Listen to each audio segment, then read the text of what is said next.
Okay. Hi, everybody. I'm Mary Brown, the Vice President and Director of Communications for the Tarot Guild. And I am a professional tarot reader. And I've been doing this, being a professional tarot reader full time for, the last 10 years. And that's why I wanted to give this workshop on what do we do before we actually start doing readings. So it's called Setting the Stage, um, how to give a great reading every time. And so I felt like just using that title was like a little bit, I don't know, cheeky, give a great reading every time. Well, what deck is she using? What is her reading method? And it's actually nothing to do with the decks that you use or the way that you interpret the cards. I'm going to talk about how do we prepare ourselves? What do we do beforehand?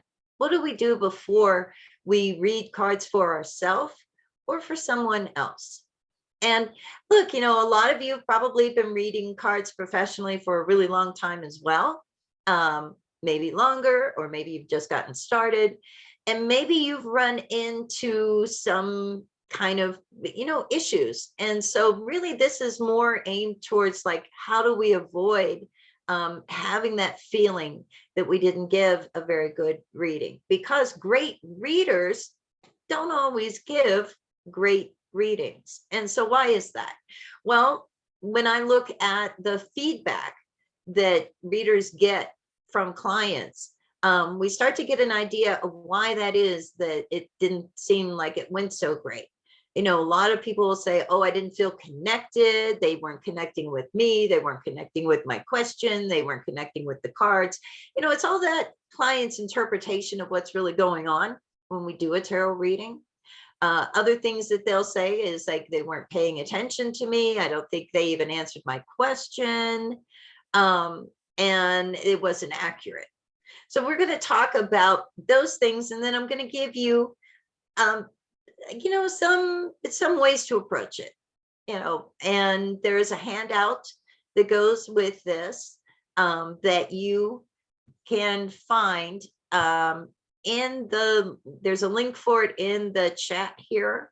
And there's also on the page in the premium members group under workshops, where we have our workshops listed, you'll see the link to the handout there. And it's really just some basic things about setting up our space and kind of setting up ourselves before we do a reading. But I do want to address some of those things that we see a lot of complaints about, when it comes to why a reading may not have been so great. And number one, this idea of connecting with the client, connecting with the client's issues. A lot of times, I'll get a call from a client and they'll say something like, I'm really hoping you can connect with my situation. I hope you can connect with me. I hope you can connect with my boyfriend, my daughter, my dog, whatever, And I think we need to kind of examine that, because there's this expectation out there that when we do a tarot reading that we're connecting. And I want you to know that you don't need to worry about any of that. You don't need to worry about the expectations that are outside of you and your tarot practice, because one, there's nothing you can do to control that. You can't, people have wild expectations when it comes to getting a tarot reading and what that's really about. And that really isn't your lookout. You can't really do anything about that.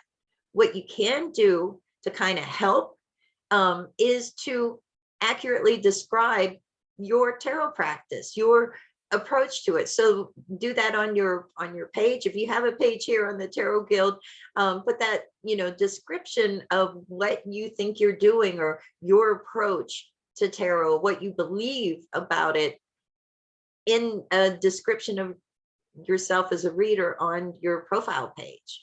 So people know that, like, maybe your approach is like, I'm going to connect with you and everything connected to you.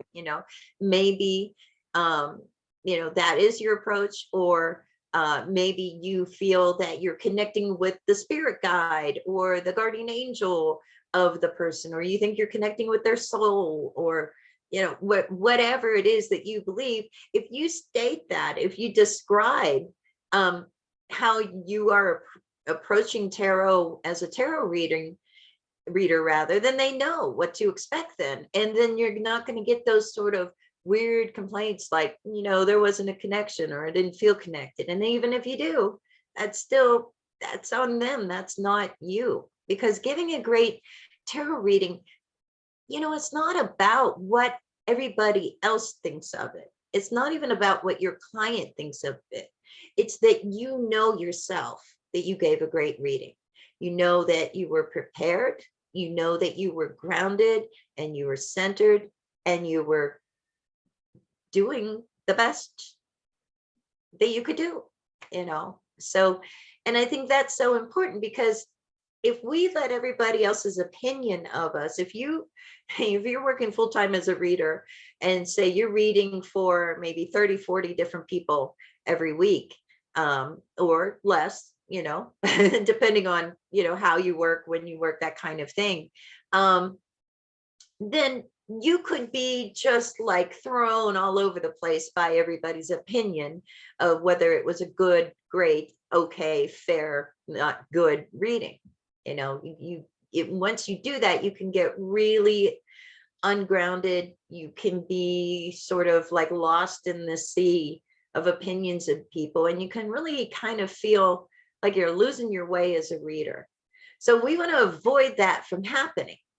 So we're going to talk about some of these things today. We're going to talk about how do we get to be in that solid, centered, grounded place in order to give a great reading, because that's one of the fundamental things that matters. Okay, everybody else's opinion of it doesn't really matter as much. So one of the things we have to talk about is this thing I keep saying, grounding.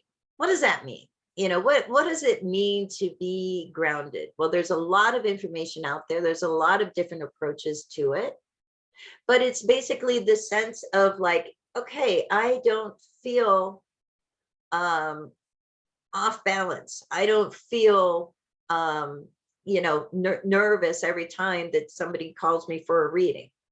That's a sign of being grounded, is that you're calm, you're neutral, you're completely feeling your connection, just between the earth and yourself. That's being grounded. And there's a lot of different ways that you can approach it. Meditation is one way. And really, I'm not advocating for any particular type of meditation. There's medication too, you can take. But, look into meditation practices if you're not already doing them. They can be like just a really great basic tool to have as a reader, is to have a meditation practice. And so by practice, I mean, even if it's only like 5 minutes a day, even if it's only on the days that you do readings, take that 5 minutes, take that 10 minutes before you open yourself up to reading for other people, especially, because that's going to help you get in touch with your body, get in touch with your breath, and also let go of any noise, any extra thoughts in your head, because it's very difficult to give a great tarot reading for someone else if you're distracted. If you're distracted in your head, if you've got a lot on my plate, a lot on my mind, I couldn't even focus on what the client was asking. Okay. So you want to make sure, in fairness to yourself, because you want to be a great reader, and in fairness to the client who may be paying for a reading from you, you want to make sure that you remove all those distractions from your headspace. You want to make sure that you can be there listening to the question, listening to what the client is saying, because you want your cards to respond to that. And look, I'm doing this with the assumption that, and I think we should all make the assumption that when we're talking about giving great tarot readings, we're talking about you already know how to read the cards, okay? Regardless of what tradition that you may use for interpreting the tarot, or even what kind of deck that you use, this isn't about that. That's already done. And that's an important part of it, though. It's important that you know and understand the cards, that you have some experience with them, that you have, not, you don't have to be like a tarot master at the very, very tippy top of the scale. And it's okay if you're a beginner. You have to be at least at the point where you're off book, right? You're not grabbing for your tarot book. Gee, the Four of Swords, what does that mean? I'm talking about when you're past that stage, when that tarot knowledge is a part of you and you don't have to think about it anymore. What a card means, you don't draw a blank, but you're open to other interpretations coming through as well. So when you're at that level of reading, is when, you should be able to, do readings for people and do great readings for them, and doing great readings because you already have that tarot knowledge, because you already know your stuff.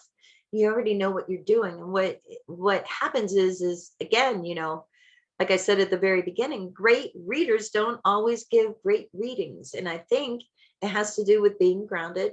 I think it has to do with confidence. And so that's what we're going to talk about next. Meditation being one way to be grounded, right? There's all kinds of different approaches, though. You might think like, gee, I don't like meditation. And if that's the only way, it's like, no, none of what I'm telling you today is the only way. I'm just telling you things that have worked for me, and that I know have worked for other readers that I'm acquainted with and have talked to about this stuff. One thing that works for me is doing Tai Chi. Tai Chi is my daily practice. Okay. And it's not like I'm, going to China to do it or something, or that it's real official in any way or formalized. I took Tai Chi classes for a while, and because that is about moving energy, and also you move your body to do it, that has been a great grounding practice for me. So it doesn't have to be Tai Chi. It could be dance. It could be yoga. It could be just taking a walk. It could be going outside and connecting with nature. That could be whatever it is that resonates with you, that makes you feel grounded and solid and just like, I'm not worried about anything. It's just feeling good and, at least connected to the earth. There's that practice called earthing, where you go out and you stand in the grass, you hug a tree, you connect with nature. Whatever practice is the key to it. It doesn't really matter what form it takes so much, because, Dax. I was like, I wasn't sure if I'm like, am I sinking down too low? But it doesn't really matter like what form it takes, whether it's dance, whether it's Tai Chi, whether it's yoga, whether it's just connecting to nature, whether it's meditation. Do it as a practice. Do it as a practice every day, especially on days that you're going to be reading for yourself or for reading for other people, because that is such a key way of grounding yourself. And there's other things too. I do a show about crystals. Crystals, there's crystals that people use to ground their energies as well. So whatever it is, you may already have other methods that you use. You might do it with working with essential oils, plant spirit medicine, whatever it is. Make sure that you're taking that and applying it to your tarot practice, to your preparing practice, to your prep work, essentially. Because that's one thing I didn't do right off the bat. Like I was doing Tai Chi, and I do meditation as well. But I wasn't connecting it with like, that's how I can use those things to help me prepare to do a reading. And once, and I don't know why I didn't connect it, but once I made that connection and incorporated it into, kind of what you could say is like a ritual before I even start to do a reading for myself or someone else, it made all the difference. And it changed the way that I felt. I didn't get thrown off so easily when I had a crazy phone call. I work for a reading service, so I never know what clients that I'm going to be working with unless they make an appointment ahead of time. And so when I am live and available in those services, I could be talking to anybody from across the world about anything under the sun.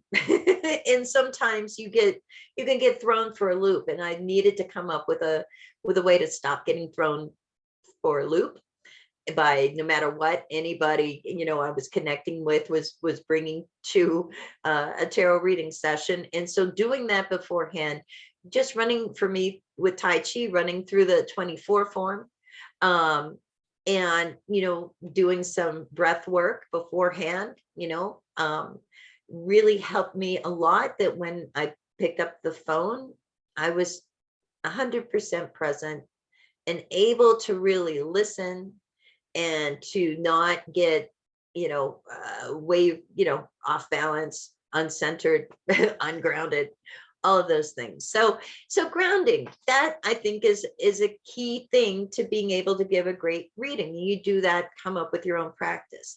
Now, look,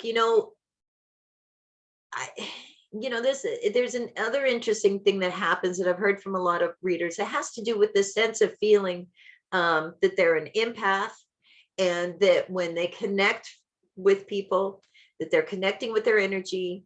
And a lot of people that feel that they're empaths feel like they're being bombarded by the energy of other readers. Some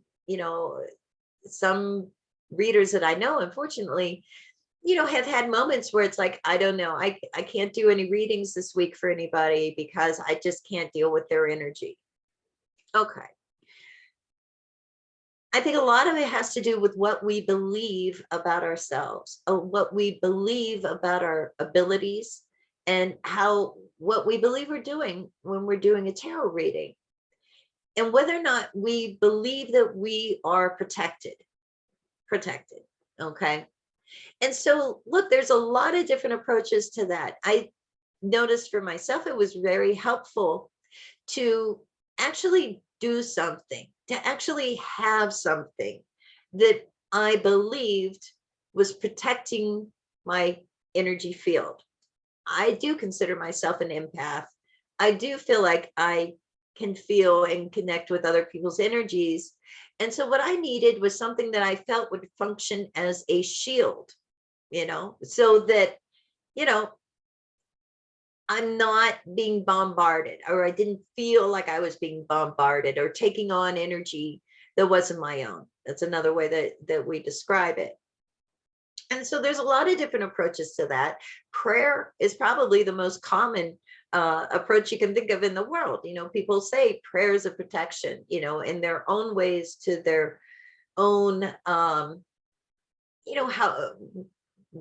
this is religion. Sure, it's going to be important for some people.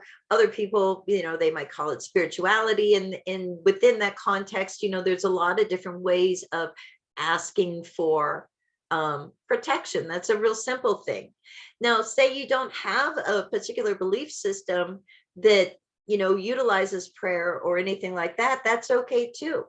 You can ask the universe. If you don't believe the universe is going to do anything for you, that's fine as well.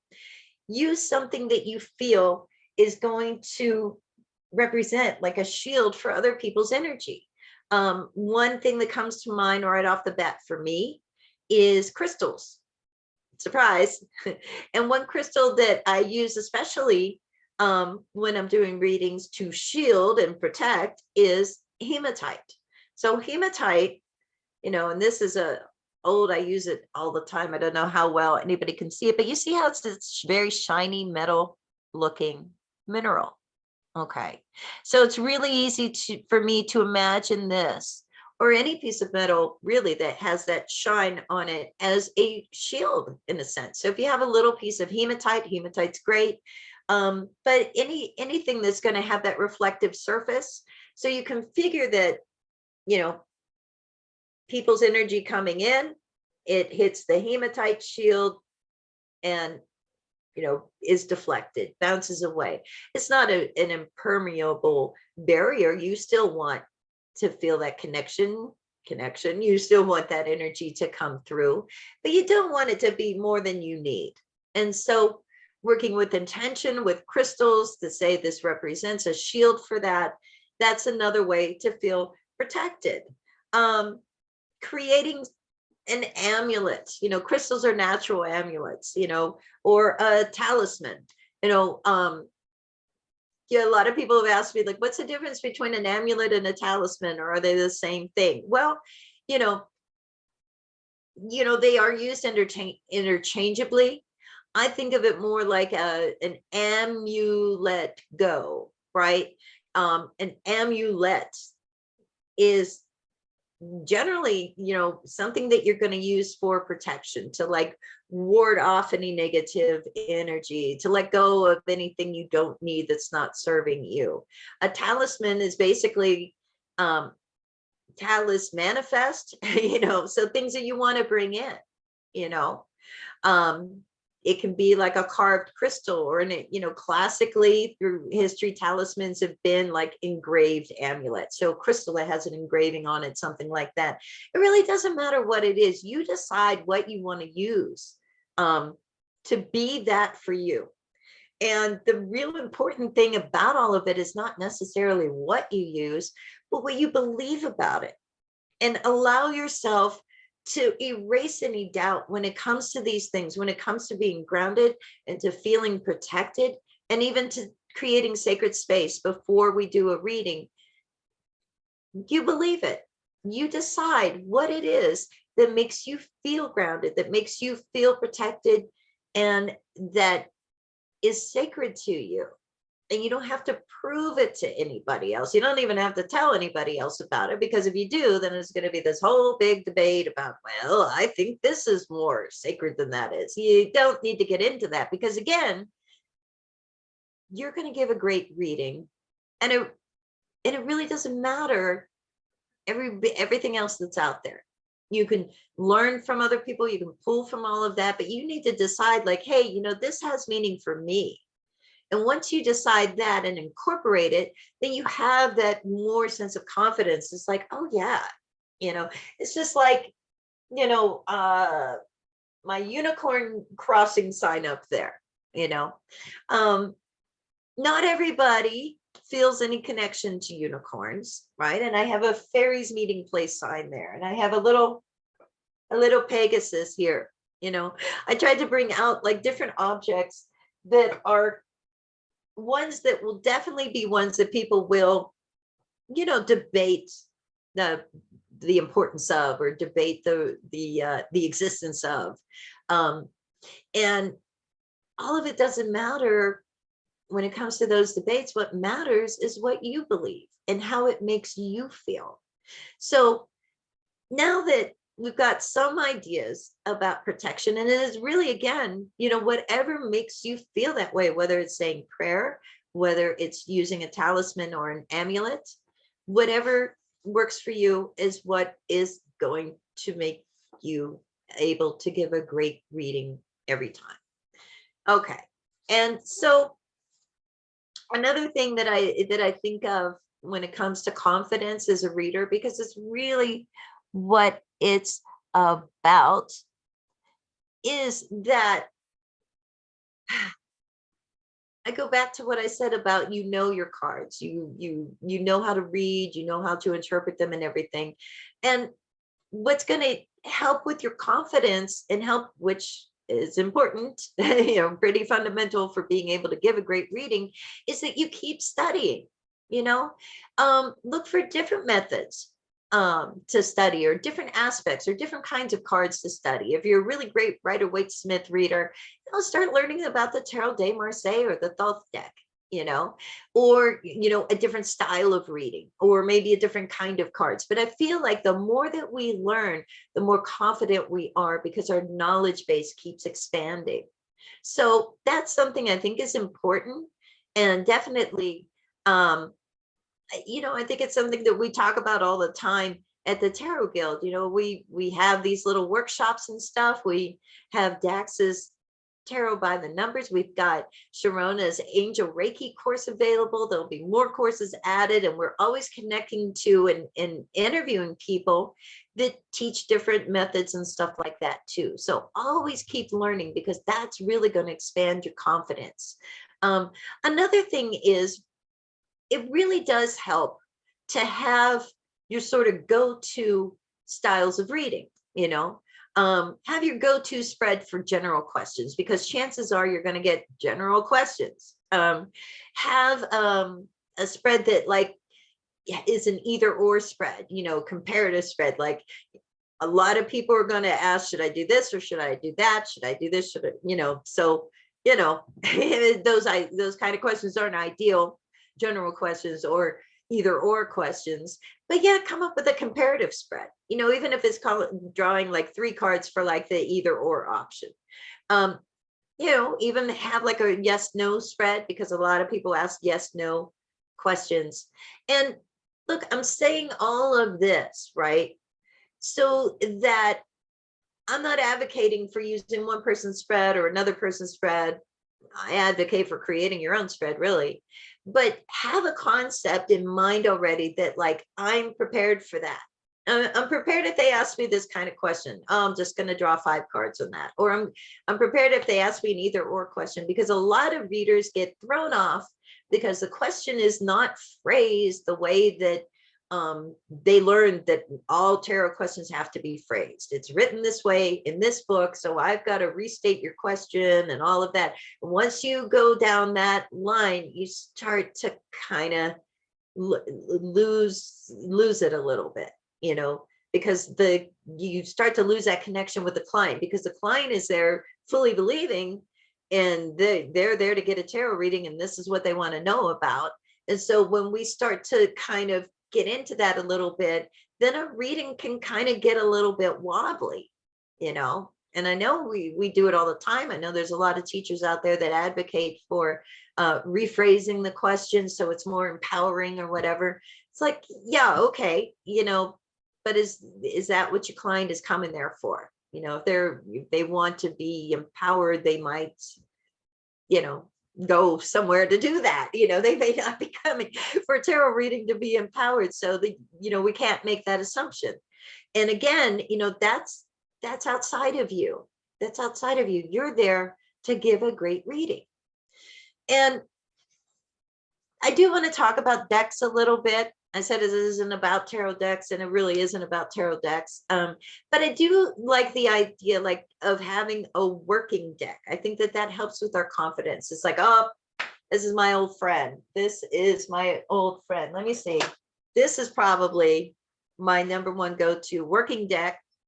And you can tell it's a bit worn out. You can tell the edges are really kind of worn out there, because I've done thousands of readings with it, over the last 10 years. So whatever it is, it doesn't have to be a worn out deck. It can be an old deck. It can be your favorite deck. And it certainly doesn't matter what everybody else thinks of your tarot deck, So again, that's not your problem, everybody else's opinion. But, have a working deck, have a few working decks, because that sense of having confidence in this deck of cards that I always work with, that I feel good about, if you're into cleansing or, charging your tarot cards, if that is something that you believe, then do it, because that is going to raise your confidence level. There's nothing like the feeling of, getting ready to read. You're grounded. You've got whatever form of protection you feel you need. If you feel you need it, you may not. And you've got your trusty old tarot deck, and boom, you're ready to go. And you can take on whatever challenge client is going to come to you with, because like you are all set, you know. So that's a feeling that I want you to figure out how to get to. I think I should also quick mention, to the concept of accuracy, that's another thing that comes up a lot. Like, I don't even know, my client said it wasn't accurate, but then later on she said it was accurate. And then like, I'm not sure, and didn't feel so good about it after. Yeah, I've heard all of that. I've heard that from a lot of people. Accuracy, take the pressure off yourself. The client decides if the reading is accurate or not. And it may take time, and they may change their mind, and they may find out months from now. It's like, oh, I thought you were wrong, but now you're right. You don't want to be in the position where everything that they say is like throwing you off, and making you feel like you didn't give a good reading, So take the pressure off yourself. Accuracy is not your lookout. That is up to the client. You gave a great reading. You were grounded. You were centered. You were in your sacred tarot space. You were using your trusty deck. You did everything to put yourself in the position to give a great reading. Everything else afterwards is not your problem, and you can't absorb it. You can't take that in. But, we can talk a little bit about the concept of predictions, right? And you're going to hear a lot of opinions out there. Oh, don't do predictive tarot. Or, well, I always tell the future, or whatever, you figure out what's right for you. There isn't one way of doing it or one philosophy about it. Nothing is set in stone is how I look at predictions, So don't feel afraid to make them, but don't also be so attached to them. Don't be so attached to the outcome. Don't feel like, oh, I think I accidentally told them something was going to happen, because I've seen readers that have gotten to that point because they've heard all the noise out there about how every reading has to be very empowering to the client, and you can't make any sort of predictions, and then they're freaked out because it's like, oh, gee, I think I told her something would happen. It's like, yeah, most people are going to tarot readers because they want to know what's going on. They want to know what's happening. That's not the same as like making some set in stone prediction that has to come true. You have to let people know that that's your approach. This is what is indicated.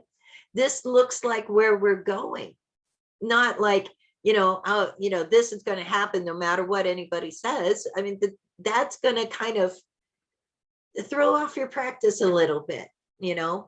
You're not God, and you don't have to try to be, and also there's a disclaimer, I know, on the website I work on, and I think by law, a lot of readers in different areas have to have a disclaimer that it's for entertainment purposes only. And through the years, I've heard a lot of readers kind of feel, oh, I don't like that I have to use that disclaimer. It doesn't feel good. This isn't a joke. This is very serious what I'm doing. And I embrace it.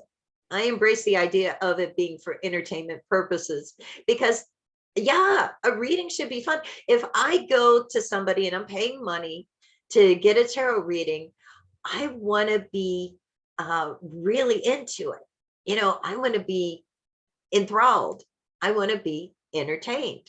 It doesn't mean that I want them to act like a clown or something, although I might go to a tarot reader who was a clown, because that would be kind of cool anyway.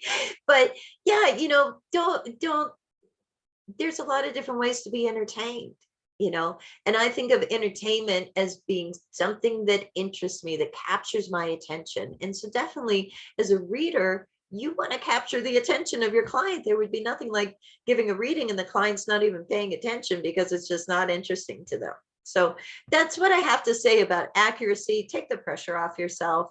That's up to the client, and they're going to change their mind, all kinds of things. And I did want to mention rituals.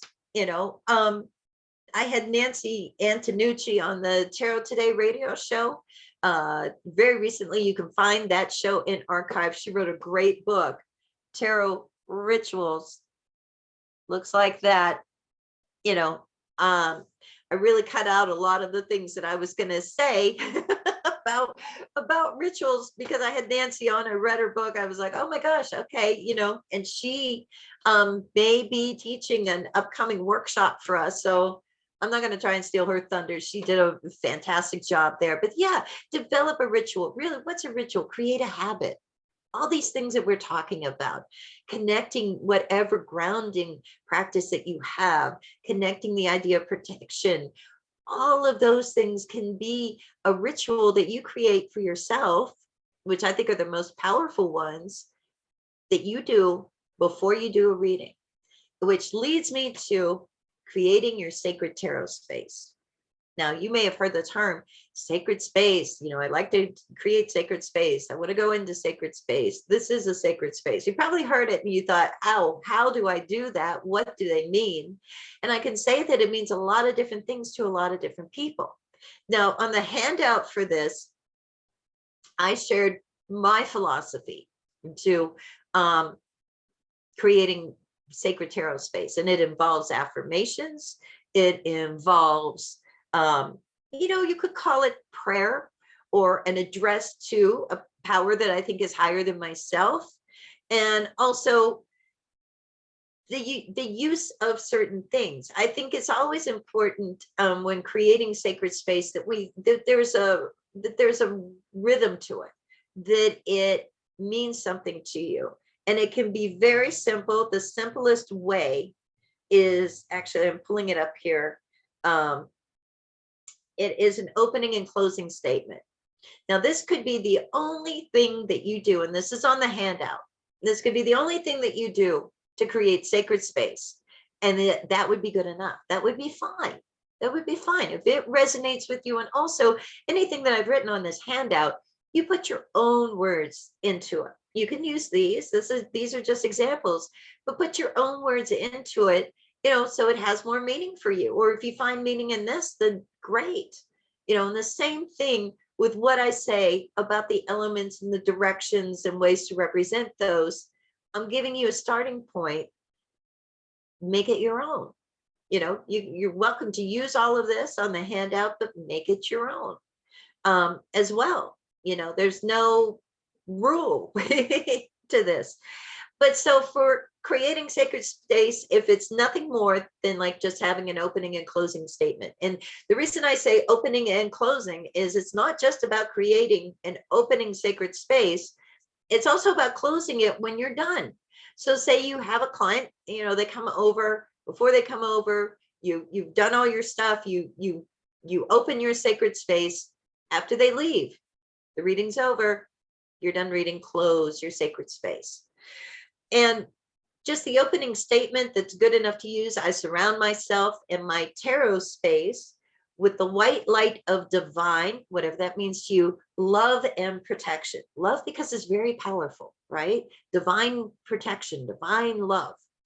I ask at this time that all negativity be released. We don't want any negativity in our tarot space, right?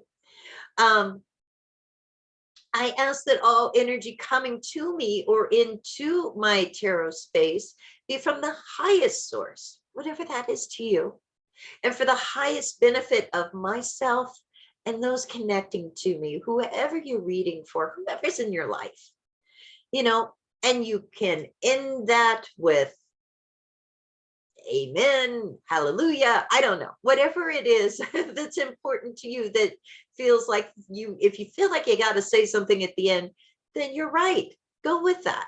The more you make all of these things your own, the more that affects your confidence level, the more you believe it. And that's really the key to all of it, is that you're doing things that you believe have the effect that you want them to have.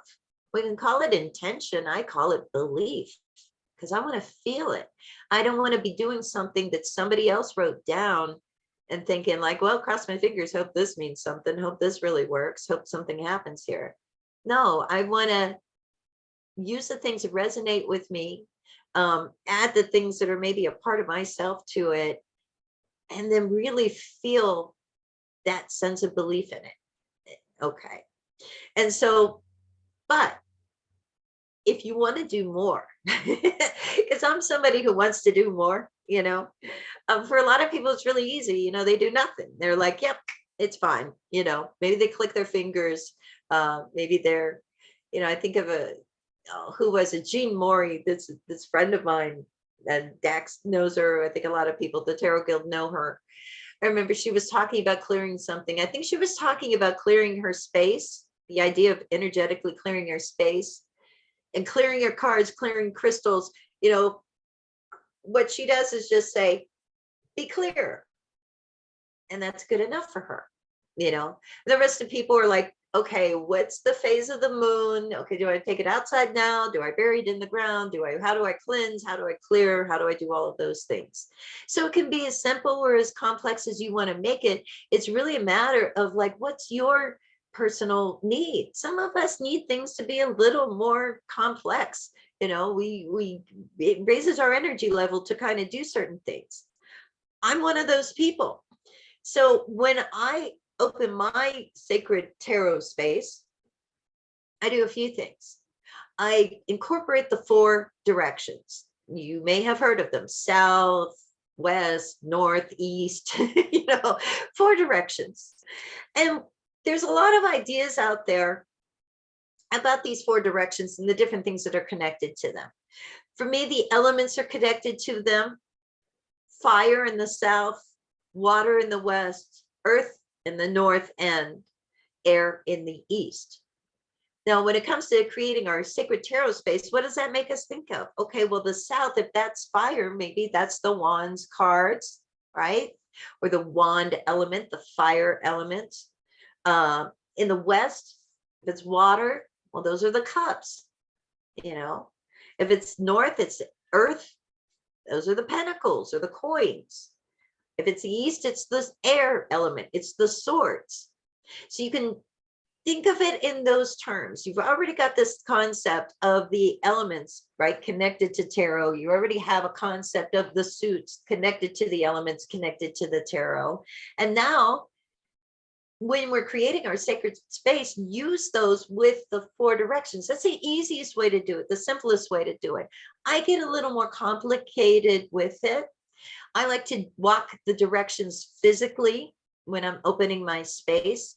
I like to place certain things in those directions. Well, the fundamental question here, if you're going to do that, is how do you know what's where? Not everybody knows where north, south, east, and west is in their own space. Well, you can go online, you can go on your phone, you can download a compass app, right? They actually have those. Or you can have a physical compass. I actually have a physical compass because I'm weird, but I love compasses. But yeah, so once you know what direction is where, which is always a very good thing to know anyways, where you are in relation to the rest of the earth, right?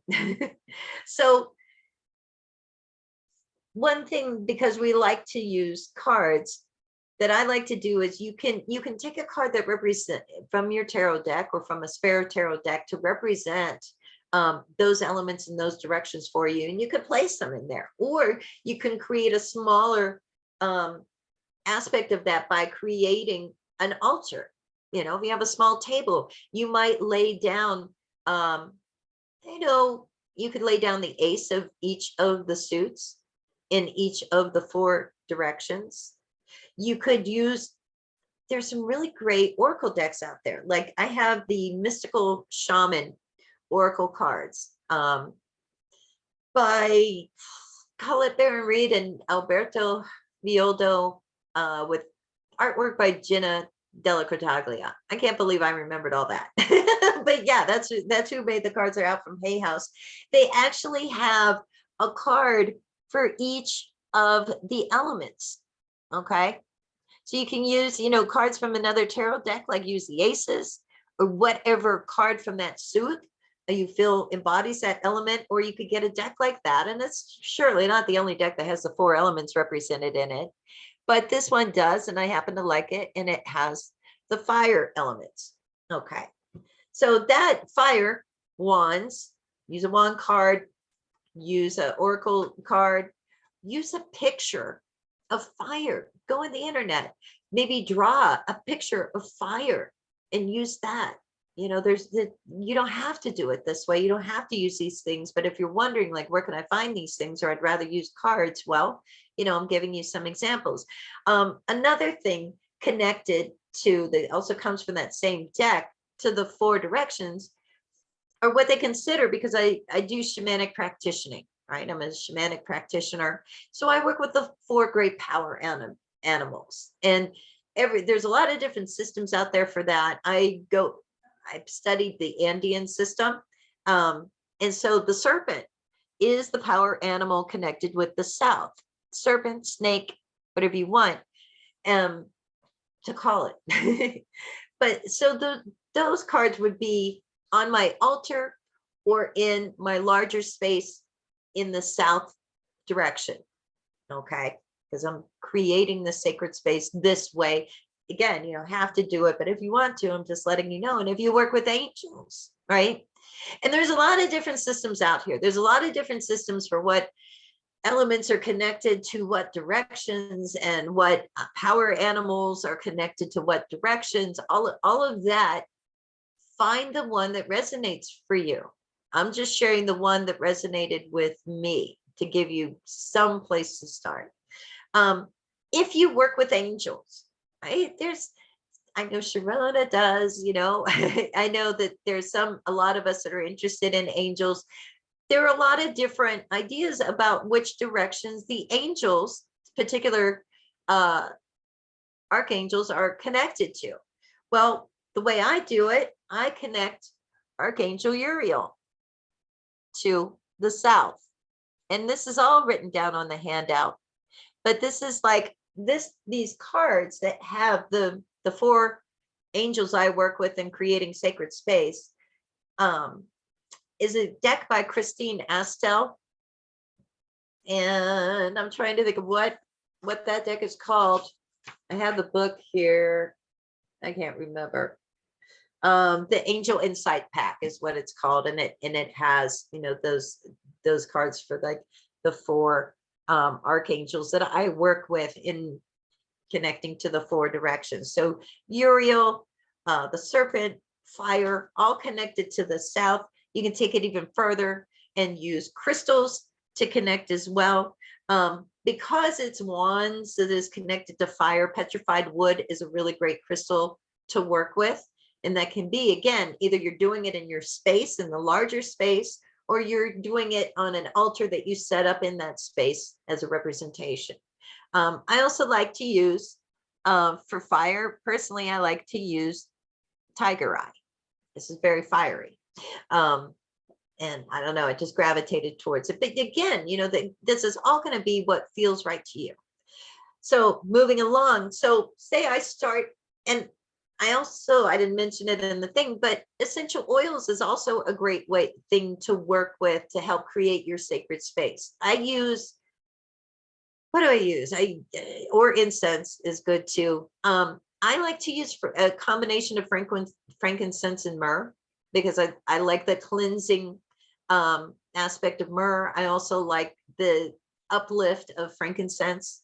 So I would spray all 4 corners of the room as I'm walking it, and as I'm saying that, and I'm saying my opening statement, I'm doing that. I surround myself. I'm literally surrounding myself with the essential oils. I'm literally surrounding myself by these objects and, cards if you want to use them. Whatever feels right to you, because this is you creating your own thing, really. I'm just giving you kind of a little idea of where to start.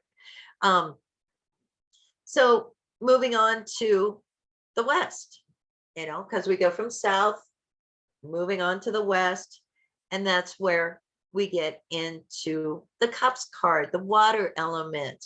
You could use the Ace of Cups or whatever cups card you want to have there representing it. Again, that mystical shaman deck has a water card, and the great power animal in the Andean system is the jaguar, all connected to the west. And I also connect Archangel Raphael to the west as well. And I like to use green fluorite crystal for that too. And again, would place it on my altar in the west position or in my space. And then from there, moving on to the north. And again, all of this is on the handout. I don't know if this is repetitious or not, since it is on the handout, but anyways, the north is connected to the element of earth and the power animal, the hummingbird. And I connect it to Archangel Gabriel. Gabriel, I don't know how well you can see that. And I like to actually use obsidian for the north. You can use any crystal you want to for any of these. I give some suggestions, to me, for the north, because it's the earth element, you can use any crystal. You can use a piece of earth. You could use a piece of clay. You could use pottery, anything that's like earth made, anything that's really natural, I think is really great for that. And then finally, we wind up in the east, where we are connected to the element of earth, wind in this deck, or the element of air, rather. This is the east, element of air. The eagle, the condor are the great power animals connected to the east in the Andean system. Also, Archangel Michael. And I like to use clear quartz to connect to the air element. So that gives you a sense of how to do that. So what I'm saying is that's how I'm creating sacred space. I'm saying my opening statement. I'm spraying my frankincense and myrrh. I'm going through, I'm placing these objects and cards, maybe I'm putting them in an altar. And what does all of that do? What's the point of all of this, right? That going through that process of doing it, it creates like this thing in our head. It's almost like a muscle memory where we kind of are like, okay, I know I'm preparing. I am going through these things. I'm doing this ritual. I'm saying these words. I'm having this feeling. And you can do it in sort of a meditative space. So after you set it up and you are there sitting in your space, you're breathing in, you're breathing out, you're clearing your head from everything that's doesn't need to be there, doesn't need to be in your sacred tarot space.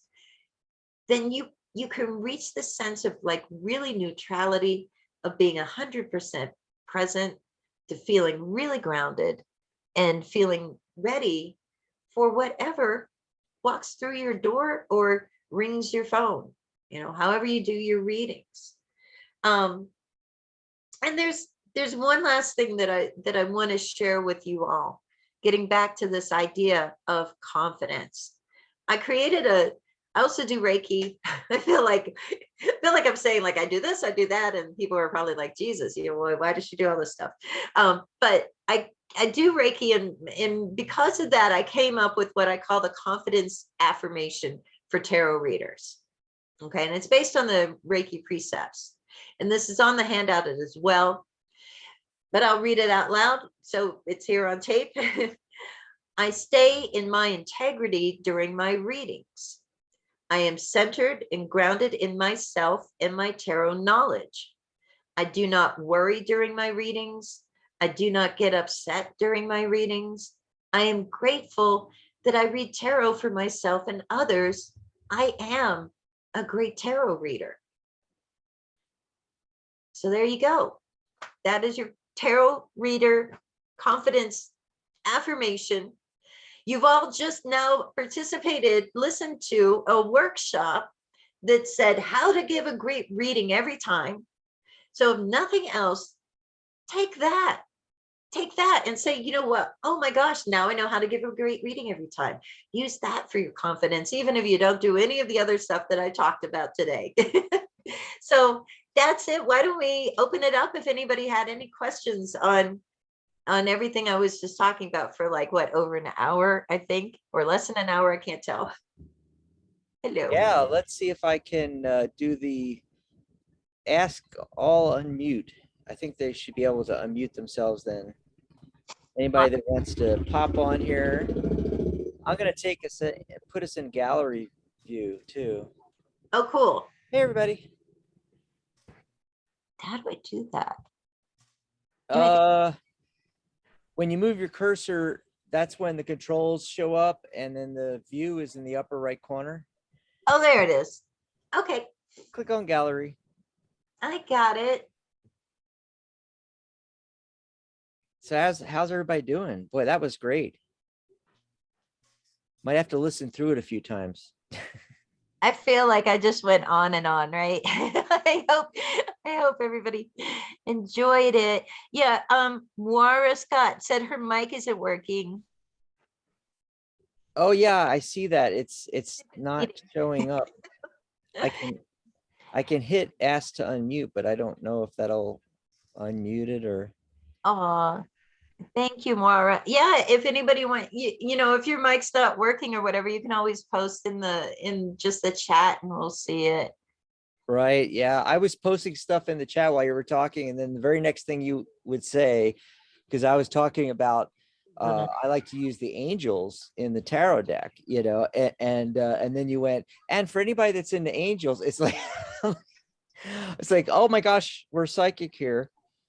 I know. Well, there's so many things related to the four elements and the four directions and all of that. And Yeah, Sharona suggested the aces, which are great for the elements.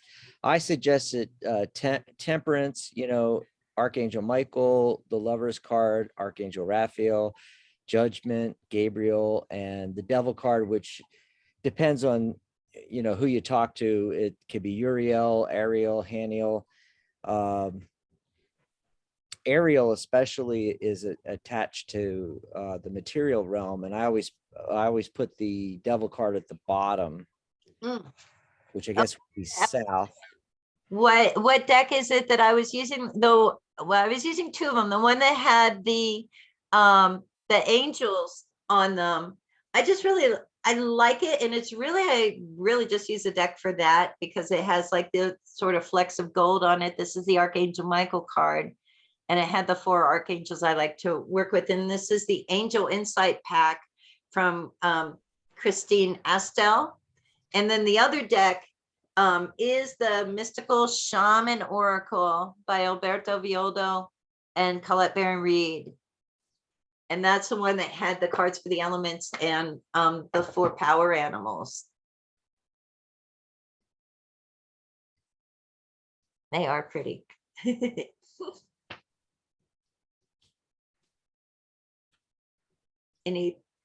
Anything else? But yeah, Dax, Comments, ideas, questions. yeah. And Dax, what you were saying about using those different different cards to represent different things from and Sharona too. Yeah, the aces. I mean, it's like really whatever is gonna be like like that you think of is gonna be the most powerful because you're gonna feel like that resonance. And I like, because it's tarot, I like using something from tarot. So Sacred Space, I use the four archangels, but like for preparing, I like to use one of it depends on the energy that you're looking for. Yeah. Temperance or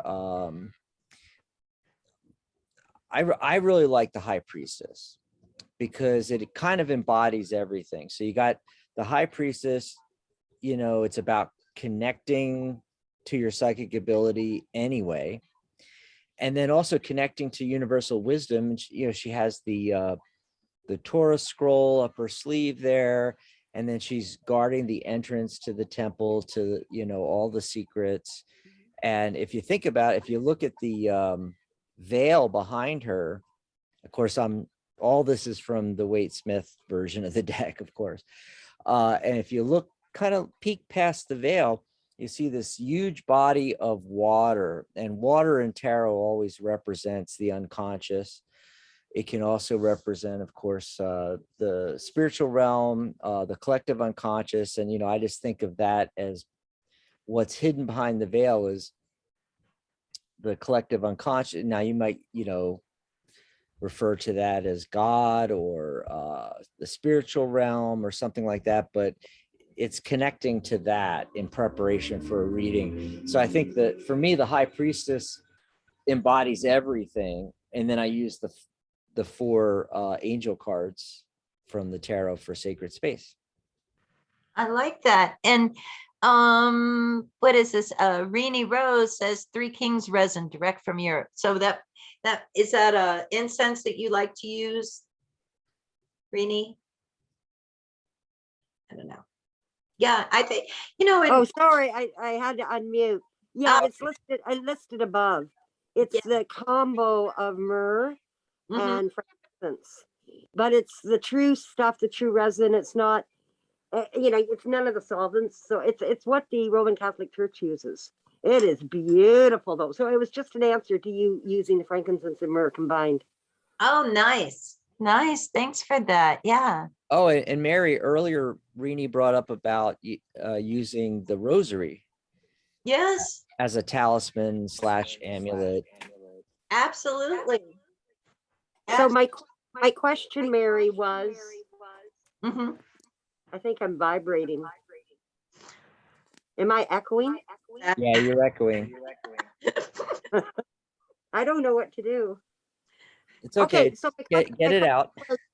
amulet and talisman, is it possible perhaps that both of those could be or are combined? Like, let's say it's a crystal bead rosary and it's got a metal cross.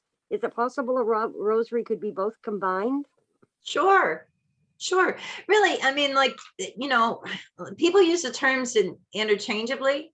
Like I do kind of think of it like, there,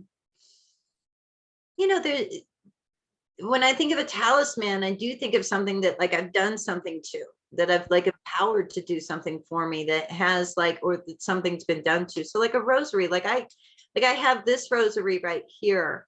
If you could see that, I got that in Rome when I visited the Vatican. And what's funny is it's still, decades later, there's still this faint scent of roses. Like it smelled like really, I bought it in the gift shop Wow. at the Vatican, where everything is blessed by the Pope. I guess he walks in there and goes, you're blessed, because they sell all these things in there.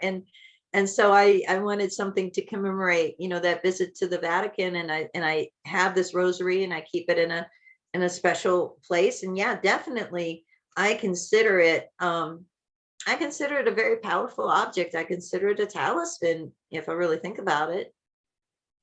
That's beautiful because I did the same thing when I was at the Vatican. I went over to that shop and I got the real crystal rosaries. Right. And I asked, and I got the answer to your question. I asked if, when the Pope blesses, like, blah, blah, blah, blah, blah, how does he do it? And da, da, da, da. So we were permitted to ask a question or put what we wanted because I bought some rosaries as gifts. And they said, yes, they bring them, the store brings them over to the Vatican, right? Somebody delivers them right to the Pope, and the Pope does this thing. So maybe some days he gives it more attention. Maybe he does the group blessing. Maybe it's singular. But they encouraged me to write a little note with it. And so, yeah, I treasure mine too. That's a beautiful story, Mary. That's so wild. Wow. You asked him about it because I was thinking, how does he do that? I love that. Oh my gosh. And there's other things too. I remember there was a point where, oh, I don't know. I forget what it was. I think when I was first starting out doing professional readings, where I just felt like, oh my gosh, I connected with, somebody called me, that I just had this horrible like feeling from. It was like this kind of weird negative thing. I was just like, oh my gosh, I connected to I need something to protect myself, and I read all about that, and looked at different things to doing it. I mean, there was a time when I was wearing my rosary when I was doing readings because I was really thinking like, um, and then, then I started doing these grounding practices and I started learning more about how to create sacred space and started doing that and developed like a practice of doing these things, doing Tai Chi. All of those things really like helped me a lot, with it. So whatever you feel connected to is going to be the most, the most important, for you. Anybody else? Questions, comments, ideas? suggestions. Wow, maybe we covered everything. I don't know. I felt like I talked on and on. No, I thought it was great. Unturned. Another practice that I was really uh Oh, thanks, Suka. more common on, I think in the earlier days, is that before reading, I would spend a lot of time just shuffling the deck. Mm. And that can be meditative. Yeah, and I think that that's not a bad practice, just that alone, because you're breaking up the energy in the deck, but you're also kind of putting yourself in the zone there. You're kind of focusing, you can forget everything else going on Yeah. and just focus on the next 40 minutes, 20 minutes, hour, however long you're spending with the client, and focusing on the cards themselves and just shuffling. I love your idea, by the way, about having a professional deck. This is my reading deck. Yeah. And I know we live in a world with 1,000 decks now. When Mary and I started out, there was, you had 2 or 3 and that was it. Now there's thousands and everybody wants to have all their decks lined up, and the client comes in, choose your deck and all this kind of thing. And hey, for a lot of readers, that works perfectly fine. Yeah. No problem at all. But I think there's still something magic about having, I have like copies of the same deck, and this is the one that's the reading deck. And the Yeah. other ones I use for other things. I don't use the reading deck for anything but readings. Yeah. There's just something about that, and well, there's the mythology around it. That's where that old myth about, you should be given your first deck. It really was from the concept that, you had a very ancient deck that was passed down through the lineage and so forth, total myth, all of it. But I kind of like that, and then there's always the thing about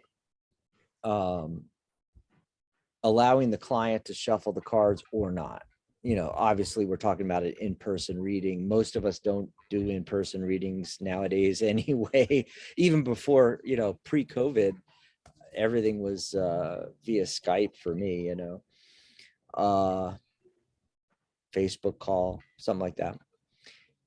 But you're doing an in-person reading, and when I started out, it was all in-person readings. I never let anybody touch the deck ever. Yeah. The most I ever let them do was, after I was shuffling, I'd lay it down and I let them cut the deck and then pick one of the piles, and that pile I would put on top, and that's where we would draw from. But I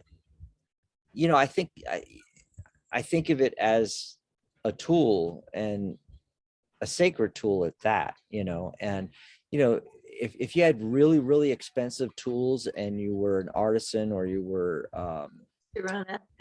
geez, even like a plumber or something, you don't let people handle your tools. No one touches the tools. I feel the same way about it too, and Or coffee, they could spill their tea on it, or coffee, or or rip them, or yeah, you don't let them touch the tool. I told you this story about what happened to Cooch's favorite deck when somebody got like a paper cut and bled all over it. And she's like, I have to replace it, but yeah, and I think, and I'm just looking at the comments here. Suka says she does the same thing, Dax, that shuffling thing. And I'm glad you found some things useful. And thank you all for taking the time to hang out and listen to me pontificate or something. I don't think I pontificated too much, Yeah. but I was just holding the rosary, so I was thinking pontiff in my head or something like that. And we're gonna do other workshops that are more on the confidence, the growing confidence Yeah. angle, but it dovetails nicely from this workshop. Oh, good. Yeah. Good. Good. You know, because I think that that's what it is. And I think we can get kind of, you know, so much of, well, like, look, you know, if you, like, I read for a reading service, and I know this is true for some people that, like, you know, we live in this time now where everybody can leave a Yelp review for you somewhere. If Mm, yeah. reading service, you know, it's like you're rated, like every reading you give is rated, you know, in 1 to 5 stars, and people make comments of like, oh, is this okay, or I really like that, you know, and some of the feedback that, you know, tarot readers get in general, it's either like way over the top, right, where, or it's like way under, you know, and if you, uh, you know, attached to that, you can be kind of thrown off a lot, and your confidence can just like keep wavering and Oh, wavering. wow. So you got to let that go, because it doesn't really have anything to do with you being a great reader, No. you know. And it's like sometimes people forget that they hang it on that, you know, like I've even recently I've heard readers say, well, I guess I'm a pretty good reader because I, you know, that's what my client said. I'm like, well, that shouldn't be the reading, you know, that shouldn't be the reason you think are a great reader, is because of what client A said, because client A, B, C, D, E, F, G could have like, you know, 5 different opinions on that. So you can't let your confidence hinge on what everybody else thinks. You gotta know where you're coming from and feel confident about that. Well, thanks for this, Mary. Yeah, thank you all. Thanks everybody for tuning in. Thank you, Dax, for doing all your technical wizardry and making it happen. Thanks, Sharona, for scheduling it. And thank you, everybody. Thank you, thank you, thank you. And Suka, wait a minute. She says, I have had a hard time transitioning from in-person to online readings, you know, and Need a workshop for that. yeah, we, you know, Suka, that's what we're here for. It's a weird transition. Where's our director of education? She should write that down. Yes. We should do something to focus on that. And oh, good. I'm glad this helped you, Suka. Yeah, these are the things that I had to figure out how to get to. You know, I came up with all of these things because I was all about working online and not knowing, you know, who I was talking to on the other line, because I wasn't seeing them. And really, like, these are the things that made it easy for me to make that transition. So, and definitely if we could, you know, do something, you know, going forward that focuses on that, that'd be great. And Teravita, I think, is the iPhone one, says sometimes I feel less than because I don't have all the experience. Well, I mean, you had to start somewhere. You know, it's always a moving Yeah, target. we You all know, had to start somewhere. yeah. Did you see Moira's last comment there? More. Orange. This is a weird one. I just started a chat only reading service, and it's been quite an adjustment for me. Yeah. So, you know, all these different ways that we read online with or over the phone with people that we never meet. Mhm. Yeah, that's why I do things this way. That's why I create my sacred space. That's why I do the grounding thing and stuff, because it's like it can just feel strange, and you know, you want to make sure that you're, you know, you're grounded, you're centered, you know what you're doing, whatever's going on with them, you know, you're just there to do a reading. and, Mm. and it's hard.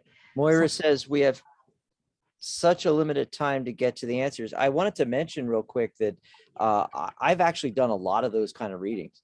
I didn't plan on it, but I had a couple of clients would message me on Facebook Messenger, and they're like, "Do you have time to do a reading?" I'm like, "Sure."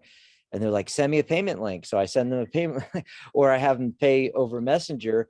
And then it's like, do you want to hop on Skype, Zoom? Do you want me to call you? No, let's just do it here. So, they type out their questions and I type out the answers. And, I would sometimes like take pictures of the cards I was getting and send them over the messenger. Yeah. And I actually quite like it.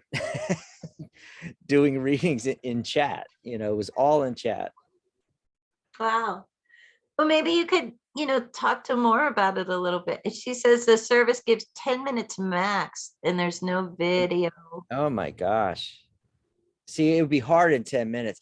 I mean, my half-hour readings turn into an hour and a half when I'm doing chat, because Right. it takes so long to type it all out and for them to type back and then pull cards and then type back. I've gotten quite good at it, but it's very Can't you like consuming. voice to text? Because I know like I don't do chat readings. It's like I could do it because they offer it like on the service I'm on. Oh, okay. But they also have like a voice to text thing. So you don't really have to be typing. You just like speak it and it types it out for you. True. And by the way, you can do that in Messenger. You can do that on anything that you're on. The average cell phone, the keyboard that you're going to type on your cell phone has a microphone button. You click the microphone and It you does. can do speech to text. Now you got to be careful because there's one microphone to record your voice to send to them, which you could do as well.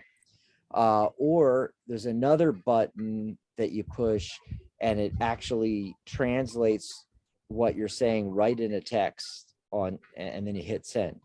And I use that a lot. I like it. Awesome. Alrighty, everybody. I'm going to stop the recording now and we'll see you in the next workshop, everyone.